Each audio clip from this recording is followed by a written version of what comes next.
Welcome to the Irresistible You podcast. This is the place to get a dose of empowerment to create the life you crave and deserve. My name is Amy with 2 E's, and I am the CEO and founder of Irresistible University. Through my podcast and programs, I teach women just like you how to ditch the body image issues, gain confidence, and lose the emotional weight to look and feel irresistible at any size. Welcome back to the podcast. This is episode 215, and today I am talking to you about my recent epiphany that food just isn't fun anymore. That's right, guys. I said it. So let me just share with you how this kind of came to be. So I've been feeling this for quite a while since I started on the Tirzepatide injections with my weight loss journey. So for those of you that don't know, I am taking the Tirzepatide injections. I'm giving more details around that and the actual weight loss and the numbers and such in my 10 pounds, 10 times series, which is right here on the podcast. So as long as you are subscribed, you're getting the new episodes, you will see those come up. But I've been feeling this for a little while since being on the injections and really, truly seeing the effects since I have gone up to the 12.5 dose. Ever since I got on the 12.5 dose, things really started to shift for me. Things really started to, like a lot of the things that other people were saying about the injections and about the success they were having, it really started to speed up for me. It was working before on the lower doses, but it wasn't as strong, okay? And so this is actually, there's some truth to this scientifically because they state that the 12.5 is and the 15 is the true therapeutic doses. So for some people, it's going to work right out the gate, like just take off down the road running. And for others like me, it has gone a little bit slower. And now that I'm on the 12.5, it's different. So if you want to really dive into that, the 10 pounds, 10 times episodes are where I get into that a little bit deeper. But I've been feeling for a while this kind of thought and statement that food just isn't fun anymore. Food just isn't pleasurable anymore. And I don't think it's supposed to be fun and pleasurable. Maybe it is. I don't know. As emotional eaters, we tie a lot of emotion into food. And it's so funny because I've heard people say, I'm not an emotional eater. I only eat when I'm happy. I'm like, girl, that's an emotion, okay? Even if you eat in happy times, like, you just go big when there's a celebration or that's all emotional eating. Emotional eating is not just sitting around sad and depressed on the couch, shoving your face with cupcakes. Emotional eating is for all the emotions. And this really kind of came to a head and had this aha epiphany moment last week on spring break. The kids and I took a little road trip up to the mountains. We went to the Shenandoah Caverns. And let me just tell you, we had such a good time. Okay, minus a couple of 3-year-old meltdowns, which is to be expected. Minus that, we just had such a good time. And I have to tell you, travel is my love language. I would take experiences and travel over things any day of the week. And it's been a while since I hit the road and just got out there and did some exploring, and it was just so nice. And so I shared a lot of that on Instagram, and I'm going to be sharing in more detail on some upcoming reels that I'm going to be publishing. So stay tuned for that over on IG. But this epiphany that I came to while out of town was that food just isn't fun anymore. I'm not finding or seeking fun, pleasure, enjoyment, escapism in the food like I once did. And I say that because, especially on vacation, because I'm a foodie. I love to enjoy the foods of different areas that we go to. I think food and trying new things is such a big part of the travel experience. And there's been a lot of times in the past with travel that I feel like I'm going to be missing out on something if I don't experience, a non-chain restaurant in the area, or, going to, well, you can't go to New Orleans and not get beignets, but like, that's beside the point, right? But like, just finding like, oh, we're in the mountains, we have to go eat here. Oh, we're here, there's this restaurant I heard of, we have to eat there. And a lot of it too is like being with the kids, things got to be easy in and out, right? Especially with a 3-year-old. 7-year-old, we can do a little bit more. And I would feel like I would be missing out on something. I would be a little upset. I would be mad maybe. And this past trip, and even the other day, we took a little day trip up to Williamsburg, the kids and I. And it was the same way. Like, I just am not finding food as fun as it once was. And I know I've shared way back on the podcast, ever since I had kids, one of my guilty pleasures became eating in the car. Like, get the kids in the car seat, they're occupied, they can take a nap, they're watching their shows, they're quiet, and I'm going to order some food or I'm going to bring some snacks in the car. And that was kind of like a guilty pleasure of mine. And even on these road trips, I have found, I mean, we bring the snacks because, little kids, like I have the big bag of like drinks and snacks, and Frank's like, you guys are going for one night? I'm like, you know how they are. And I did not snack in the car. Okay. I was just sipping my Stanley with my water. Okay. And so it really dawned on me how much this medication is changing my behaviors even more. Like before the medication, I had already done a lot of the work on, my emotional eating and how I thought about myself and food and all of that. But there's still some work to be done. We always have work to be done. But I'm noticing that with the injections, it's just taking it to another level where sometimes I'm in awe. I'm like, is this what normal people do? Is this how normal people eat? Is this how normal people feel about food? So, and even the food that I ate, I'm not able to finish it all. So people are like, well, what are you doing differently? And I'm going to tell you, I'm not on a diet. I'm not counting points. I'm not tracking currently. I'm not measuring. I'm not restricting. I'm eating like a normal person, but I'm not able to consume the amount of food that I once could. So for example, I don't remember if it was in a regular episode or 10 pounds, 10 times. I shared the Chili's example with Frank and I. Like, we're now sharing an appetizer when we order. Like, who are we? We both are just like, who are we? What's going on here? And at the hotel, to make things simple, fun food me would want to go into town. We stayed in Stanton, which is a nice little like mountain town. And food fun Amy would want to go into downtown. There's like little shops and restaurants, try a local mom and pop joint, try something that's like more authentic to the area.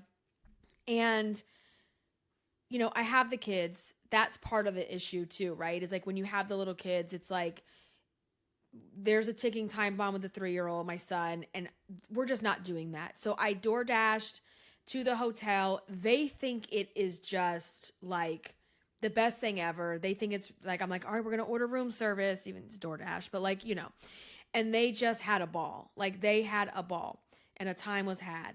And we ordered Chili's because when I was going through DoorDash, because we're in a small town, it's mostly chain restaurants. And I am someone, when you go, like I said, when I go to town, I don't want to eat at a Chili's. I don't want to eat at McDonald's. I don't want to eat at a chain. But convenience, we're trying to avoid some meltdowns. We're trying to stay in for the night. You know, that's just what it's going to be. And I know if I order Chili's, these kids freaking love Chili's. They're going to tear it up. They're going to actually eat their dinner, and we're going to be all good.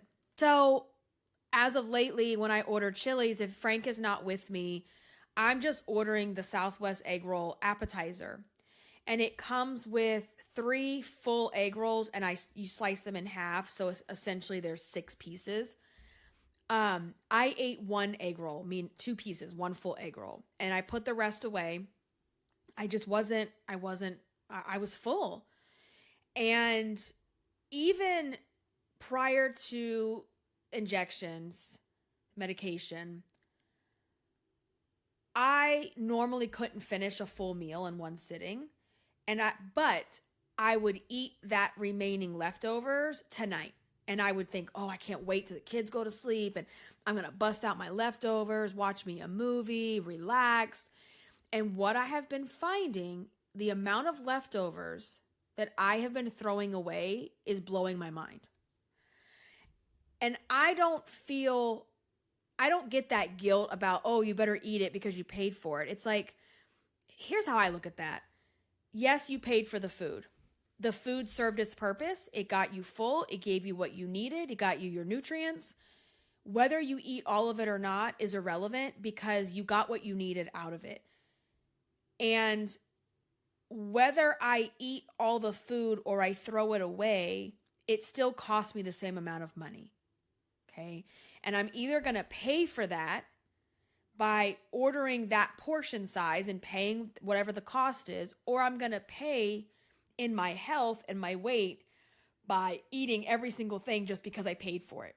I also hate that phrase that people a lot of times will tell their kids, and I do not use this with my kids because I absolutely despise it. You better eat everything because there's people starving. There's people starving all over the world. Yes. Unfortunately, there are people starving. There is a world hunger issue, but let me tell you something. Eating every morsel on your plate that you've already paid for, that you've already brought into the house as groceries or gone to a restaurant and brought home or eating, that food is not going to go to someone who's starving. It's too late for that. And you not eating everything on your plate is not solving world hunger. So that guilt and shame that's been put on you by whomever, you need to get rid of that. That's not doing anything. So, we ended up ordering that for dinner. And the next day we had the hotel included breakfast. So we went downstairs and did breakfast. And I got myself some scrambled eggs, a couple of breakfast potatoes. I took a few bites and I'm like, I'm full. And not only that, if I don't want to start my day, that was our day to do all the caverns and all the activities I had planned for us. So I took a few bites. I felt full. I felt satisfied. And I'm like, let's go. And we went to the Shenandoah Caverns. It was just so, I just love going places. It doesn't matter if it's overseas or just a mountain town 3.5 hours from my house. I just love it. And they have this adorable cafe that is in the not down in the caverns, but the welcome center, if you will. And it's called Caverns Cafe. And it's an old-timey diner even has the stools up at the bar where you can eat. It's just so awesome. And so I ordered a good old-fashioned cheeseburger. The kids got hot dogs. And let me tell you, this burger was so good. It was so juicy, so delicious. And I wanted to eat it all because it tasted good. But I physically could not finish it. And there have been times, and I know you can relate to this, where I would be like, well, yes, I feel full. I feel like I'm satisfied, but I'm going to keep eating because Number one, I don't want to throw it away. It tastes too good. We're about to get back in the car. It's not going to keep well on a road trip. Let me just finish this up, and then I'm going to feel horrible and physically hurting afterwards. No, I was like, you know what? I enjoyed what I could. It tasted really good. And we're going to stop. And I'm like, am I really learning? And am I really now able to do this intuitive eating crap? I'm not going to go that far yet and say that, and I know I've trashed intuitive eating before. Because I'm like, if I knew how to intuitively eat, I wouldn't be in my position, right? I wouldn't have a weight issue my whole life. But with this medicine, I am intuitively eating. I'm eating when I'm full or eating when I'm hungry. I'm stopping when I had enough. And I'm not feeling like I'm missing out on something. Where before it's like, no, when are you ever going to go to Caverns Cafe again? You better eat all this food, right? So, and I'm like, this is what I've taught my kids since they've started eating is like, I always tell them, take what you want, leave the rest. They'll say, do I have to? I'm like, no, eat what you want, leave the rest. So I've taught my kids that to listen to their bodies. If you're hungry, you're hungry. If you're full, you're full. It's fine. And so being able to finally do this, like it feels liberating. It feels like I could actually cry because it feels so normal. And I've never known what that felt like. I've never known what it felt like to truly be able to stop and not feel a certain type of way about it, not feel pissed off. So, we went and did all our activities. We did some driving around the mountains, and then it was time to go home. So I knew I had a 4-hour drive now because we were further away. And there was a McDonald's, pretty much the only thing in sight. And so we stopped at McDonald's. I got the kids Happy Meals, and I went ahead and got myself something. Now, normally, if we go to McDonald's, my thing that I usually just order a Happy Meal with a medium drink, to be honest with you. Sometimes I'll get the 2 cheeseburger meal, but I end up throwing away the second. So it's really not worth it for me to buy that. So I was like, you know what? I'm actually feeling pretty hungry. We have a long drive home. I don't want to have to stop again for food. I ordered the Quarter Pounder with cheese. I rarely eat that, okay? And I took a few of the fries. I'm like, I don't want any more. I ate probably half of that burger and I threw it away. And I was completely fine the rest of the way home. So this has just been really huge for me. And just to recap a little bit, like one, feeling like I can eat like a normal person as long as I'm listening to my body. So let me make that very clear. This medication is not a magic cure. And I actually was thinking about stopping it before I got on the 12.5 because I'm like, it's not working for me the same. It's not as strong for me. I'm not like the pounds aren't coming off for me as fast as I see. Like I'm in the different Facebook groups and my God, you guys, my husband, he has lost 65 pounds. Like what? In the same amount of time as me that we've been on it together. 65 pounds he has lost. There's not an ounce of fat left on his body. He just reacted differently to it.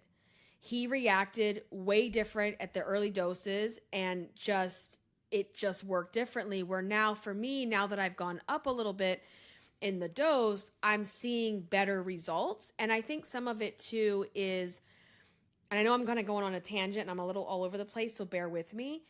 I've never been diagnosed, but I strongly have the belief that I do have insulin resistance.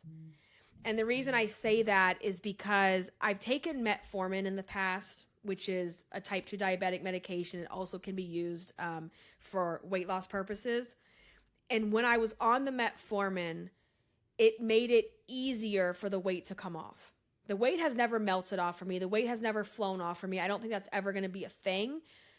But then why are these medications working for me?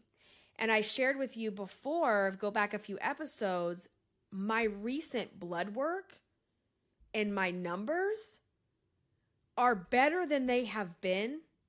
Like, I don't know the last time they were that good. The other thing I've started to notice, and again, I'm kind of going all over the place, but just stay with me, please.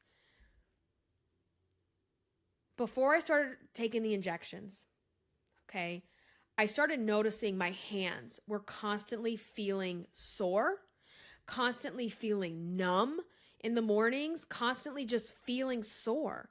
And I blamed it on I have diagnosed carpal tunnel, and I blamed it on that.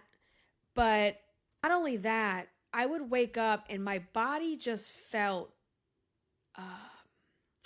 sore, inflamed. I guess inflammation is probably what was going on here. And it's one of those things that you gradually, it happens gradually, and suddenly you realize, I don't feel like that anymore.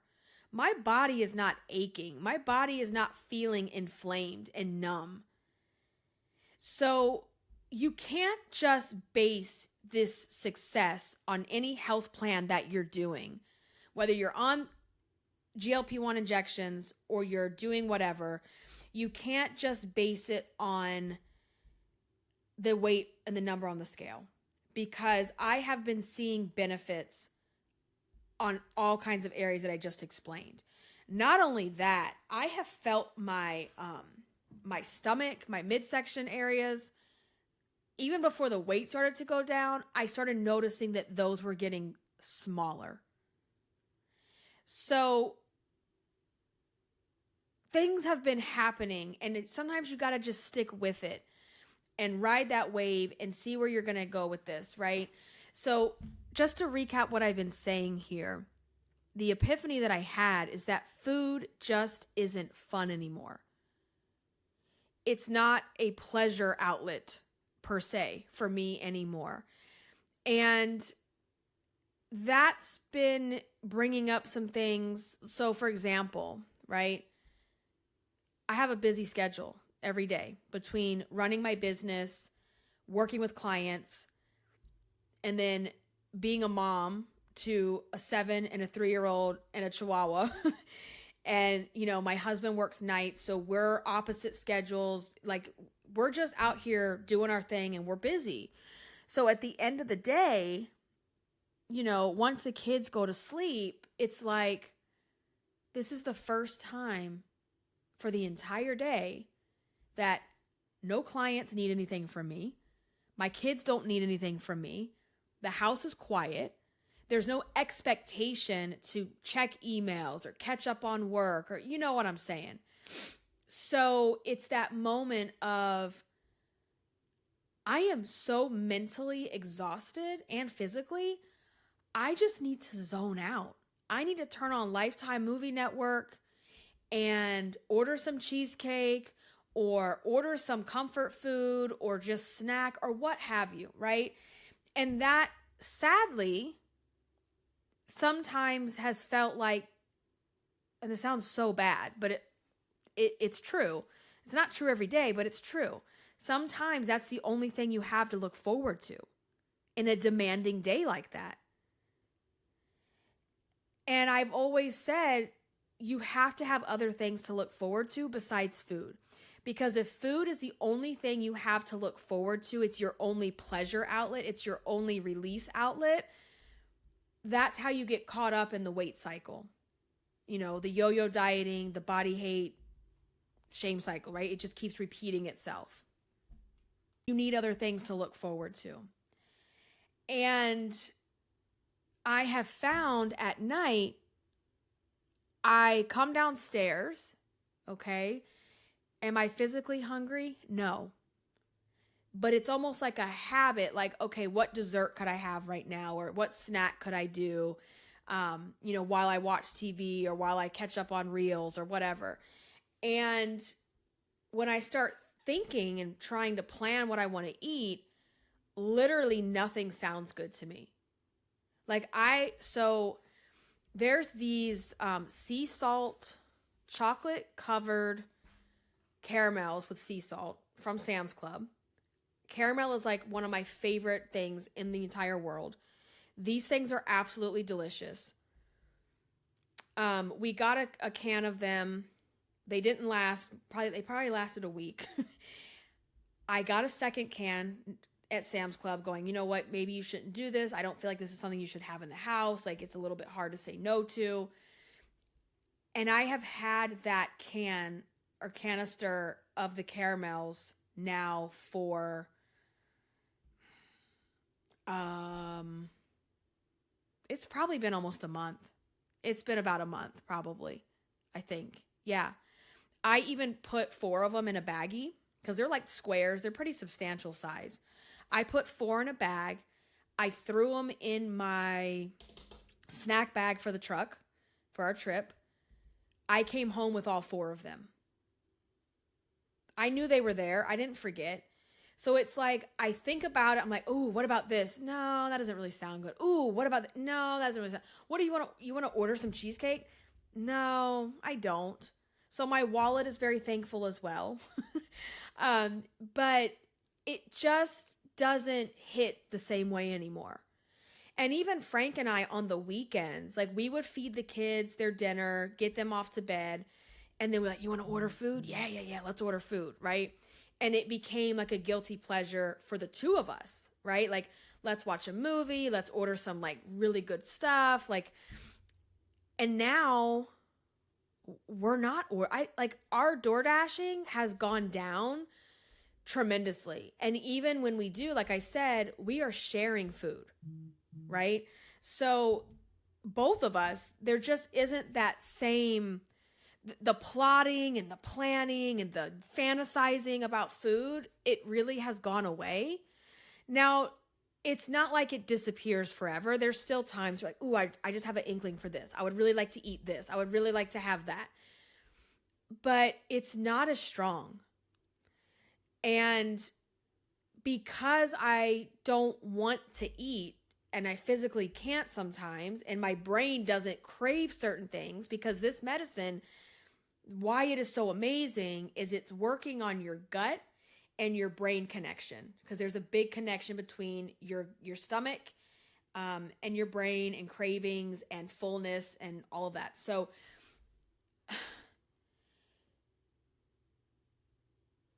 it's left that sometimes it feels like you're going to come out of your skin, because you're like, I'll find myself wandering the house, going in the refrigerator, and I'm like, I don't even want anything, but I'm bored. I want that hand to mouth, like, you know, the motion. Or sometimes when I'm working, I want to have something to snack on. So I've been snacking on cherry tomatoes and balsamic vinegar, and it's delicious, right? And it feels better. So this medication, you feel fuller, but you also don't crave food in the same way. So yes, it takes away the food noise, the food chatter. And then this past Sunday after cheer practice, Kat and I went to sushi together, the 2 of us. And they usually have a bento box for lunch, comes with 2 rolls, the soup, the salad. It was already like 3:05, so lunch had ended, so I had to do the dinner box. The dinner box comes with 3 rolls. I have always thought the 3 rolls was a lot of food, but I would eat it all because 1, it tastes really good. Number 2, sushi doesn't keep well. It's not really something you want to get in a to-go box, right, for later. And I would leave feeling really, really full. So I ordered that. I ate like a good portion of my soup because, you know, that I love the miso soup and I want to fill up on the soup. Ate that, and then I had a shrimp tempura roll, a volcano roll, and they have one called the dream roll. The shrimp tempura has 6 pieces. I ate the 4, the ones with the long tail. She wanted them. I gave them to her. So I had 4 of those. And I think the volcano was also like 6 pieces or so. And I ate 2 of them. And the dream roll, I ate 1 piece, and I was like, I am done. Like, I cannot, if I even try to take another bite of this food, I'm going to vomit. I'm not going to get it to go. It's not going to taste good in an hour. I don't want it. Like I said, there's also that where I'm feeling this this gratefulness of like, thank you for the food. Thank you for feeding me. I am okay to walk away and leave it here. We don't always need to get a box. And that was when I realized going out to eat, which is something I've always loved to do. Like I said, I'm definitely a foodie. I love to try new things. Going out to eat just doesn't hit the same way anymore.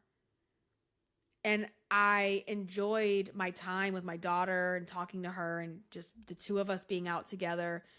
And I'm like, this is what normal people do. They focus on the company.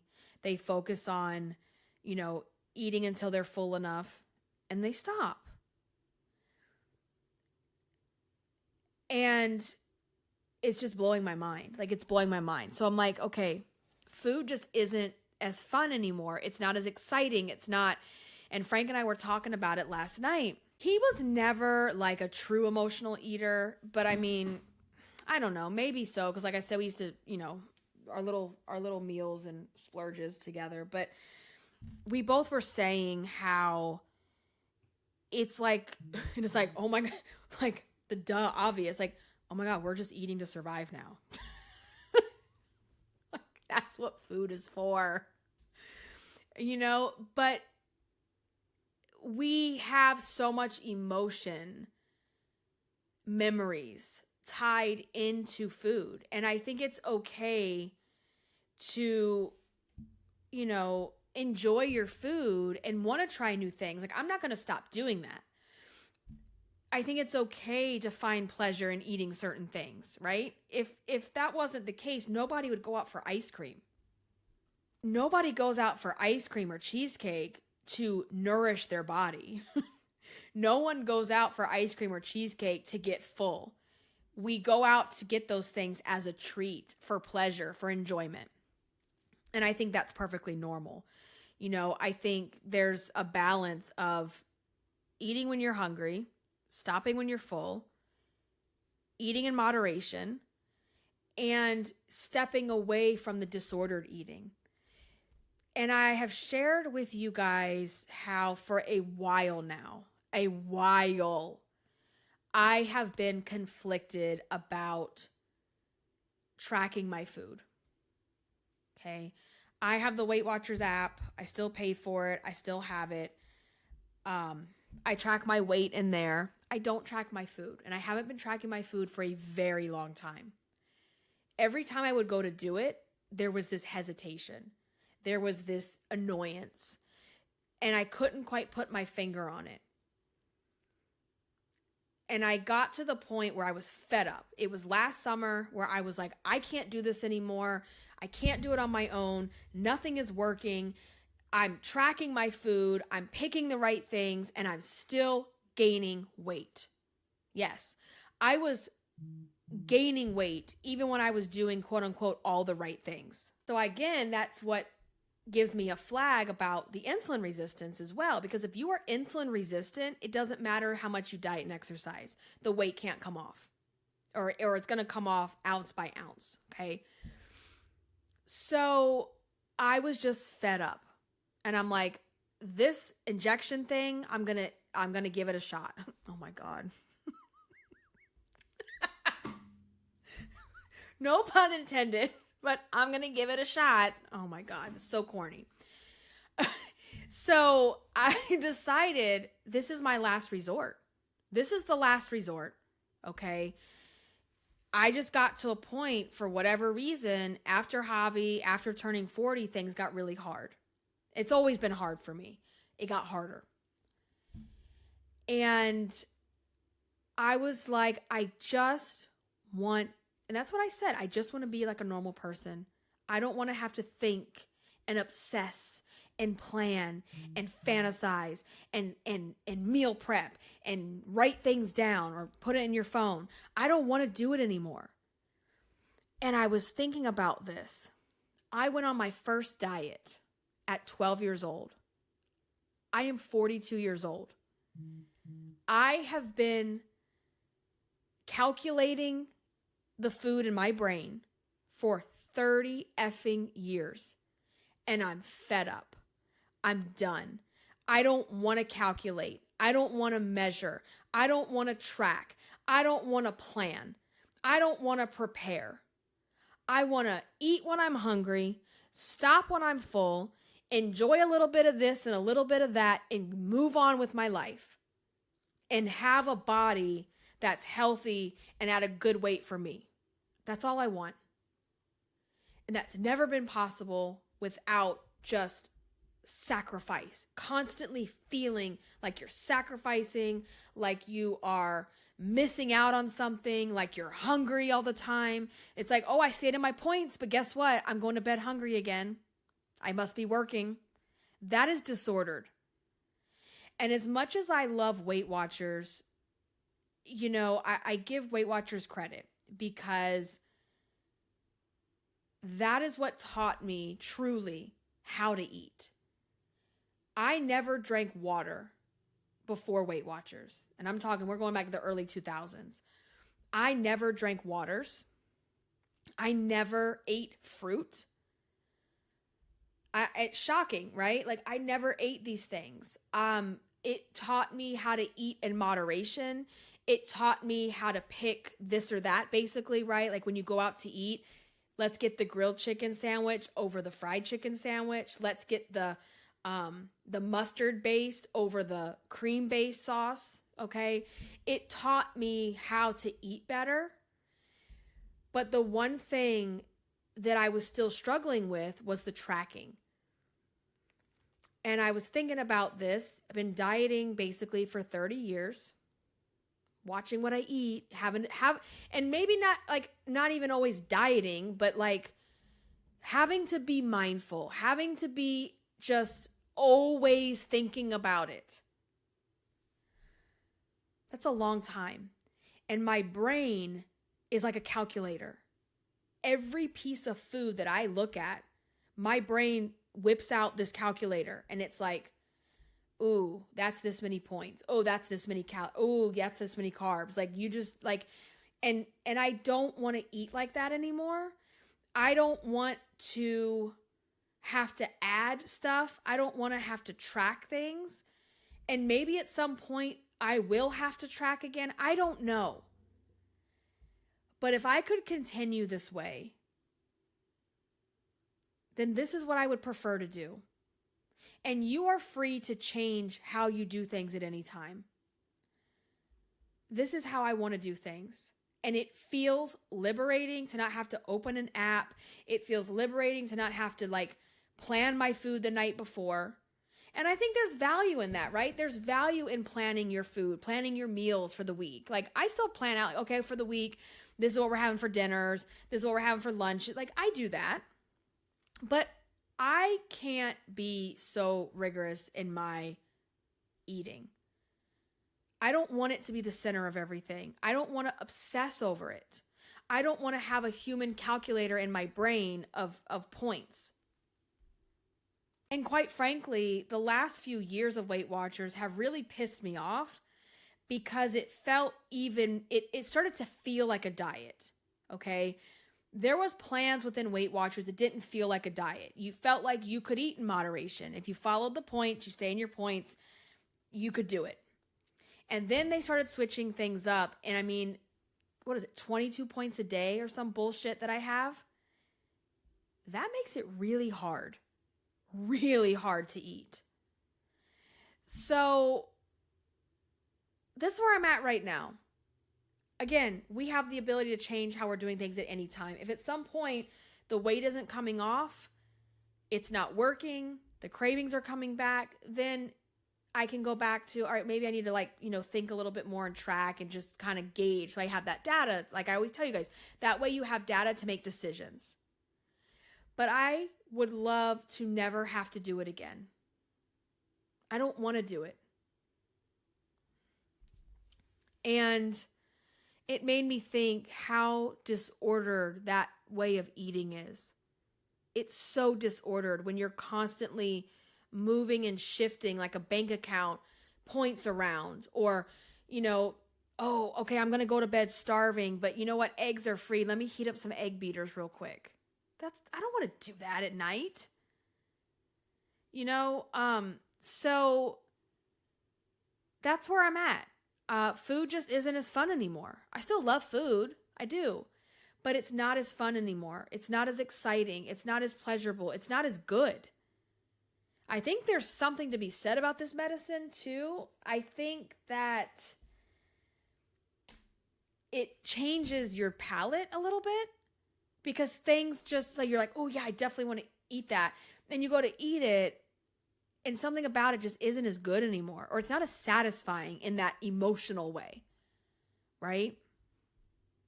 So it's just really got my brain spinning. It's got me really thinking about things. And, you know, I've been on this journey. This journey's been 30 years in the making. And I've learned a lot along the way. And what really, I mean, back in 2011, I think it was now, is when I started my therapy journey to really dig into the, like, and I highly recommend that to anyone listening. If you have an emotional eating or binge eating disorder, please see a therapist. Please get that help to uncover the why. Because until you do that, let me be very clear. Until you do that and you work on yourself, it doesn't matter the weight loss surgery. It doesn't matter what type of injection. It doesn't matter what type of points, what type of meal plan. You're going to always go back to where you started from. You've got to uncover the why and work through your issues around yourself and food and your body. That is a must. And so I will always be learning. I will always be evolving on this journey, you know, and through my journey with breaking free from the, you know, the binge eating, I came through the Irresistible You framework that I created. I was like, this is what's missing. You know, all the diet and the exercise in the world isn't going to fix you until you fix yourself. You know, until you create a life that you crave, a life that you truly deserve. And it's not going to come from just losing the weight. Losing the weight feels good. It's going to feel good. It's going to give you liberation physically. It's going to help you do things you couldn't do physically. It feels good, and I'm not there yet, but to like walk in a store and grab something off the shelf and know it's going to look good. But you can't forget about you. And so I think that connects back to what I'm talking about here is that food cannot be your only outlet for enjoyment. You've got to have something else to feed your soul, not your stomach. You need something to feed your soul, not your stomach. And feed your soul is one of my guiding principles in the framework. You know, so figuring out what it's like to be with you. What is it like to be alone with yourself? Because so many of you don't want to be alone with yourself. So many of you are so afraid of your thoughts when everyone goes to sleep and everything gets quiet. You don't want to hear your thoughts. You got to learn how to be with yourself, by yourself. You got to find things that you enjoy doing. You know, one of my big outlets is kayaking. It's no secret if you're a longtime listener of mine. And I really miss that. Since I had kids, it's been really hard to get out on the water because, you know, by the time Kat was somewhat old enough to be able to maybe go, then I got pregnant with Javi on purpose. And then I have a newborn. And he is now 3.5. She's 7.5. And I told Frank, I said, we're not skipping out this summer. You know, and it's been, so the past couple summers, because I have to be in the water. I have to be around water in the summer. I have to. Like, my body has to. I crave it. I need it. And so, you know, we have an in-ground pool at home. And that's been just a blessing, especially during COVID when we moved here. Like, to be able to get in the water and move and swim and do that, and especially with a baby. And now that Javi is, you know, going on 4, I told Frank, I said, this is it. our kayaks have been hanging on that wall in the garage, and they need to get dusted off, and we need to get out in the water this summer. We're going to take these kids. Like, Catalina is 100,000% ready. And that will take me on a new journey of like, all right, what do I need to prepare to kayak as a type 1 diabetic, right? Because I got to remember, out on the water, I got to bring her things and, have it waterproof with her phone and her insulin pump controller. So, but that's like, I've adapted so well to managing that it's like, we're going to get a waterproof bag. We're going to throw some low snacks. We're going to make sure we have a glucagon pen, and we're going for it. Right. But Javi, I'm a little nervous. He's 3.5, guys, say less. Like, he has really good days. And then he has days where you're like, what's going on here? And out on the water, you can't panic. You can't have a temper tantrum. And kayaking taught me that. It taught me how to be calm despite what's going on around me. I have an absolute, it would probably be diagnosable phobia of snakes. Don't talk about snakes around me. If you even throw a rubber one at me, I will never talk to you again. Like, it's intense. And so, out on the waterways where we go, you're gonna see some, right? And Frank taught me from the very beginning, he's like, listen, you have to be calm. You can't panic. And we were out in Back Bay. If you're from Virginia Beach, there's a lot of snakes out that way. And we were paddling next to each other, and we were close enough that he kind of like put his arm out and he stopped me. And he's like, just stay calm. And I said, what's going on? What is it? He goes, just stay calm. And I looked, probably 10, 12 feet in front of us, and there was a snake crossing the water. I'm getting like hot. Oh, I'm getting hot, like talking about it, because I can't. It freaks me out. But I have no choice on the water but to remain calm, because if you start panicking and moving, that kayak, you're going in the water, and I'm not going in the water with those things. Okay? So I crave, like when I tell you my body right now is physically craving to get out on the water in my kayak. I want my purple kayak. I want to go out to the sandbar. I want to go clamming. I want to go crabbing. I want to take my kids out there to enjoy it. I want to get Chewy out in the kayak this summer some more. And that feeds my soul. And it's a damn good workout. And that feeds my soul. So, it doesn't have to be something like that. It can be, whatever it is for you. Getting in the car, like some people are like, oh, driving. There is no greater freedom to me. There is no greater sense of freedom and like just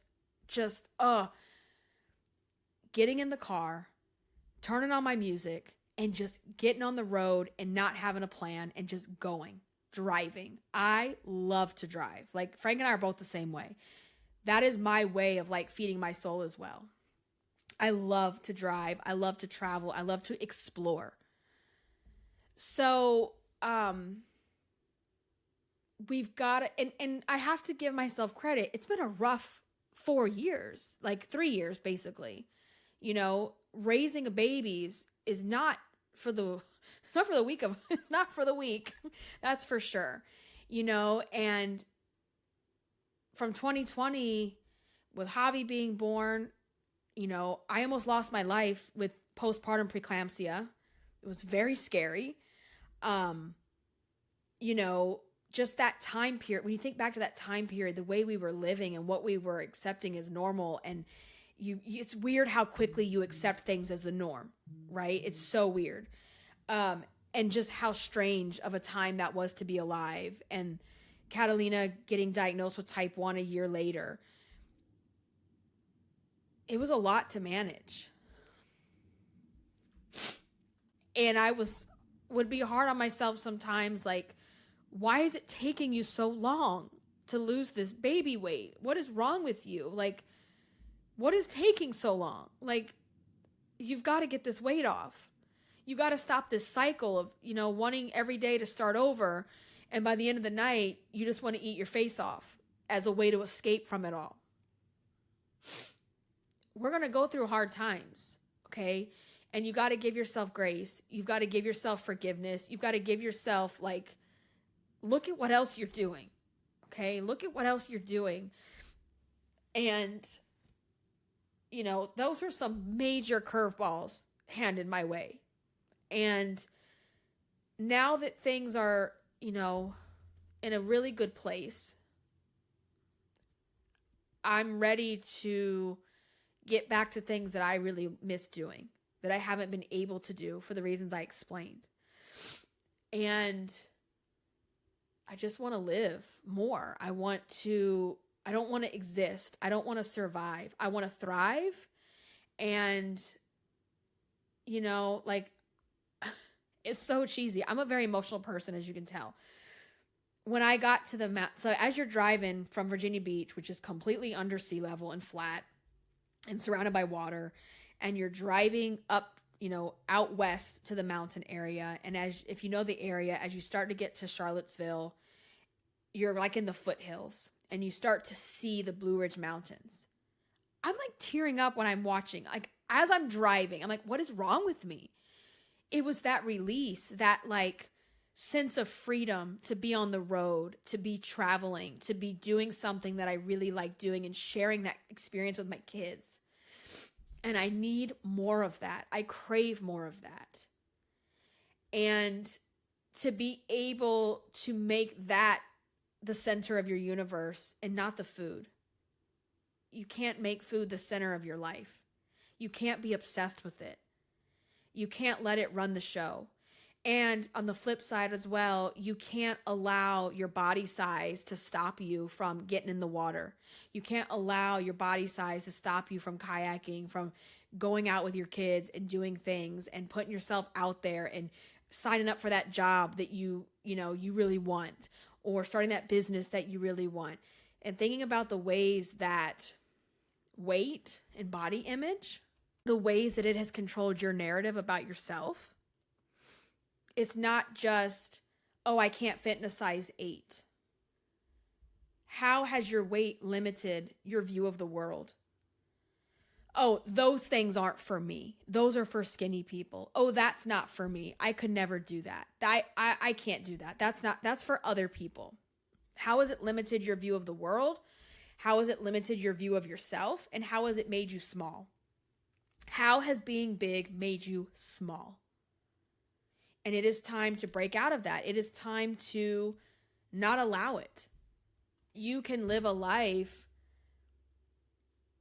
that's fun, that feels good, that's what you want, without food and weight running the show. And again, for those of you that might be listening to me for the first time and you're new to the podcast, don't think for 1 second that these feelings that I'm having about food are just because of the injections. I don't want that message to be lost. I have been doing this work for a very, very long time. Personal development work with myself around my food and weight stuff, okay? This is just the next step in my journey that's helping me break through to that next level. That's helping me, okay, not have to focus so much on the weight loss. I don't have to obsess and focus every single day about what am I eating? How much am I eating? Did I track it? Did I measure it? I don't want to do that. So this medication is a tool in your toolbox to get you to the goal that you're trying to get. Okay? It can't be the only tool in your toolbox. You need other tools in there. You need therapy if you have those issues, right? I still go to therapy every single week. Every single week I go to my therapist and get out what's in my brain. Talk it out with someone who is not emotionally connected to your stuff, okay? I get that stuff out of my brain. I work through it so that I can be focused and not internalize things, okay? Get the therapy that you need.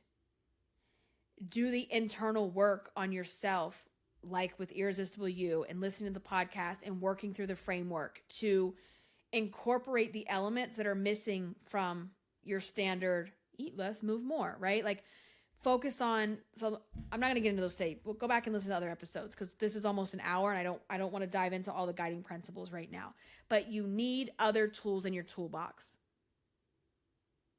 Okay. And yeah, I don't know what else to say. I feel like when I get to that point in the show, I usually say that because I'm like, I don't know what else to say about this. This is what it is. And I just feel really good about where things are heading. My thought process around food. And I have a new episode coming out this week as well, on 10 pounds, 10 times. And I am super excited to share my last result with you guys. So make sure you are subscribed to the podcast. I recommend using the Amazon Music app for your podcast subscriptions. The app is available to Amazon Prime members. There are millions of songs, of podcasts, of stations. That is where I listen to all my music, all my podcasts. I highly recommend it. And if you have Prime, you already have access to the app. If you are not a Prime member, you can get a 30-day free trial of Prime. I have linked that in the show notes for you. Click on over to it, sign up, try it out, see if you like it. And I mean, we all know Prime has way more benefits than the podcast and the music app. You've got the 2-day shipping. You've got unlimited photo storage. There's Prime, the Prime channel for streaming movies and shows. There's a lot of other benefits through Amazon Prime. And the other thing I want to share with you as well is if you are considering going on a similar journey with Tirzepatide or semaglutide, which are the compounded versions of the prescriptions that you have heard of, Ozempic and Mounjaro, if you were thinking about going on that journey, I use a telehealth company for my prescription. So the telehealth company is completely online. It is the easiest process I have ever done. They will also help you get prior authorizations through your insurance company for the prescription injections. My insurance is still not covering that for me, so I'm using the compounded versions. They work just the same as far as I'm concerned. And if you are considering doing that, I have a code for you to get $40 off your first month of the subscription. It is in the show notes. Go and grab that code. The link is there as well.